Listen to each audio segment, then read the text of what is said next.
Hey YouTube, this is Wrestling Amusement Park Fan 62. It is Tuesday, May the 2nd at about 5:52. In today's video, I would like to talk about the overall WWE draft. Was it good? Was it bad? Was it mediocre? Let's get started. Now this had a span of over basically two nights. Last Friday's SmackDown and tonight, yesterday's edition of Monday Night Raw. Um, so you had about almost 12 rounds of stars. Um, there were some surprises in there, which I will get to here in a couple of minutes. But I want to talk about the overall roster. The roster for both Raw and SmackDown has significantly grown. So I feel like that is a good thing because we will see fresh stars. Uh, so stuff that you have seen like on NXT, you will see on Raw or SmackDown. Um, some of the call ups, there were a couple of call ups that were surprising, such as Isla Dawn and Alba Fry going to SmackDown. First of all, congrats to them and any NXT call up. The other one that was surprising as well was Katana Chance and uh, I forgot the other girl's name. Them going to Raw. Now, I will say this: that is going to be a lot better because there will start to be more challenges for the women's tag belts. Because as of now, there really isn't many to any contenders for that belt. So that is the reason why Liv and Raquel don't defend them as much instead of having the same people over and over again. Also, as far as damage control is concerned, this will kind of give them some more opportunities uh, to see what happens. Um, Maybe for the good or for the bad. We will have to see. Another one, um, this happened on Raw Talk last night. Another NXT call up is Odyssey Jones. I am curious on what they will do with him on Raw. Um, because he could have some good matches versus people like Brock Lesnar, Braun Strowman, and all those other people. Um, Another one coming up with sort of, but in a way, this sort of isn't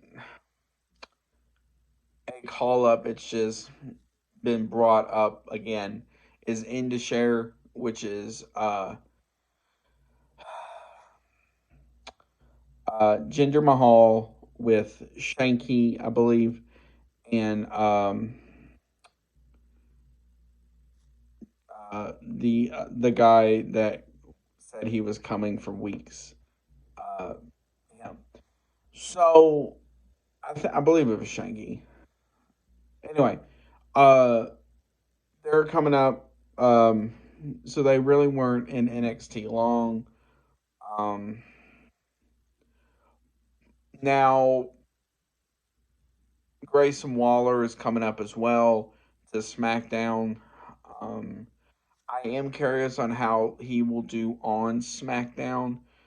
Um, because for one, SmackDown really doesn't have that traditional heel character like Grayson is, because Grayson is that type of person you just want to hate. So I am curious how he will do. I hope he doesn't do that whole shoe stick, um, but we will have to see. Um, Now, Indy Hartwell has also gone up as well to Raw. I am curious on what they will do with her. Um, it Because I'm not sure if they're going to reunite her with Johnny Gargano and Candice LeRae, or have her be her own entity in this situation. We will have to see over the growing weeks. Um, it will be a little bit of time before we see her on our TV screens, unless she does like backstage stuff because of her being injured last week. So she has a boot on as of now. So she's going to be out a number of weeks. How long? I'm not entirely sure. Um, I will say this: I would thought there would have been more NXT call ups from there. I would have thought Braun Breaker would have been in there. Cora Jade was going to be in there. Possibly Roxanne Perez was going to be in there. Uh, People like them. Also, Apollo Crews has come back up to Raw again. So congrats to him. Um, Also, the transition from SmackDown to Raw is Emma, Xia Li, Tegan Knox, uh, Humberto Carrero, and Angel Garza, and Madcap Moss. I call him Madcap Moss. I forgot what his new name is. Sorry if I messed that up. Um, so you have that. Now I want to talk about the other draft picks. Some of these were kind of like okay. The thing I was not too fond of with some of these is how certain people were staying on their same show. Um, so, for example, Charlotte Flair staying on SmackDown, Roman Reigns and the Bloodline staying on SmackDown. But I did like what they did with the Bloodline as far as keeping the intensity as far as will the Usos stay on SmackDown or get drafted to Raw. So I like what they did with that. Now, the main problem I had with a lot of these again was certain stars staying on their certain same shows. Now, I did like the fact people like Bobby Lashley um, is going over to SmackDown, so he has a fresh start. I forgot who else is going over offhand. But the ones that make me go okay in this situation are the free agents. Because with the free agents, you have so in the free agent, you have Elias, you have NXT call up Von Wagner. Was it Von Wagner? Another one I know was Zion Quinn, um, and a couple others. Now, the thing I don't like about that is like you can't assign them to one show. So I don't know, and if they basically have nothing for them in creative, what are they going to just go from show to show for catering? So that is one thing I don't quite know how to feel. The other thing too is stars like Alexa Bliss, Aaliyah, Biggie, Randy Orton, and a couple others were not drafted as well because due to being injured or recovering. So I hope to see some of them on our TV screen soon. I heard supposedly Alexa's supposed to come back onto TV soon. Maybe as soon as Backlash is when Backlash is over, so starting next Monday. That's possible, or she would go to SmackDown. So if she would go to SmackDown, she would be on the SmackDown not this Friday, but the following Friday after that. Um, so we will have to see. Um, Now the other one that I like that they did as well is how they had the OC with Mia Yim go over to SmackDown. Um, Now, the thing I did not like about that is how you got Mia Yim in it because basically to a point, other than the whole OC versus um, Judgment Day feud back in late October, early November, um, Mia Yim really hasn't done much in that. So, and Mia Yim really hasn't done much as a competitor overall since she debuted as a wrestler as well.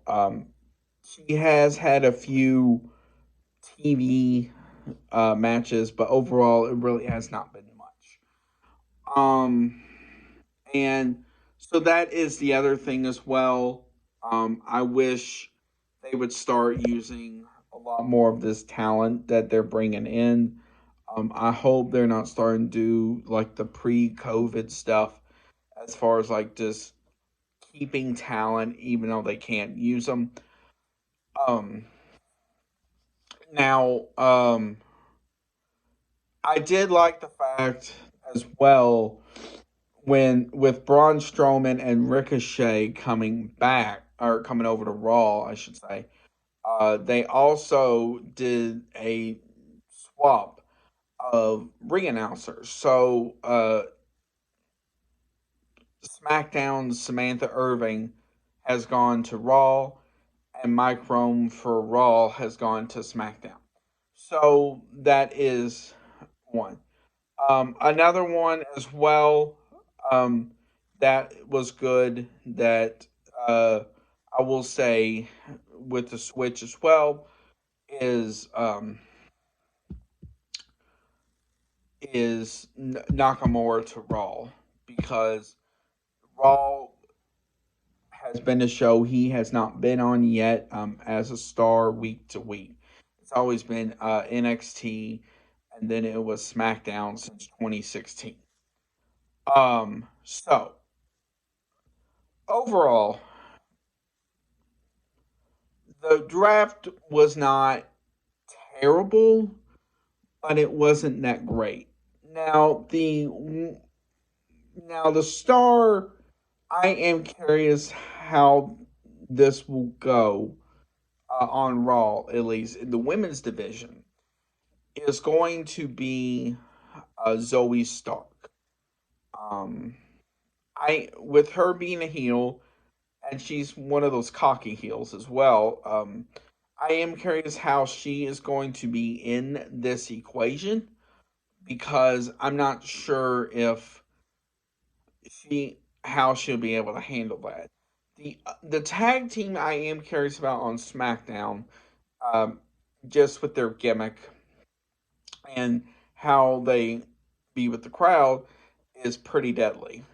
Because if you've seen Pretty Deadly, they act a lot of more toward the LGBT community type.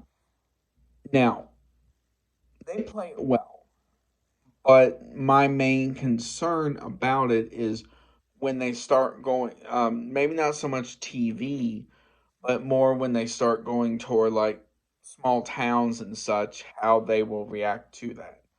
Overall, it was not a bad draft overall. I wish it was better. I wish some more stars would have come up. But I am curious on where this is going to go.